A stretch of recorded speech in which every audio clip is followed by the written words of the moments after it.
வணக்கம், வாழ்க வளமுடன். நான் உங்கள் ஜோதிடர் மாணிக்கவாசன் பேசுகிறேன். இன்னைக்கு பேசக்கூடிய தலைப்பு என்னன்னு பார்த்தோம்னா, சனி மகாதிசையில் எந்த புத்தி காலத்தில் திருமணம் நடக்கும் அப்படின்னு ஜென்ரலாக பார்க்க போகிறோம். ஓகேங்களா? இது ஒரு பொதுவானது தான்.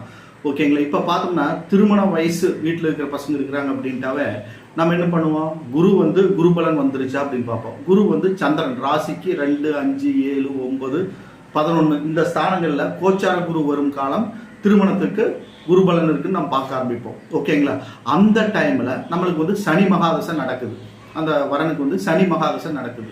அப்போது எந்த புத்தி காலத்தில் திருமணம் நடக்கும் அப்படின்னு நம்ம ஜென்ரலாக பார்க்கமுட்டா, சனி திசையில் புதன் புத்தி, சனி திசையில் சுக்கிர புத்தி, சனி திசையில் குரு புத்தி, இந்த சுப கிரகத்தினோட புத்தி காலத்தில் திருமணம் 100% ஓகே ஆகும். அது போக அவங்களுடைய ஜென்ம லக்னத்துக்கு 2 குடையவனோட புத்தியும் 7 குடையவனோட புத்தியும் நடக்கும் காலம் திருமணத்துக்கு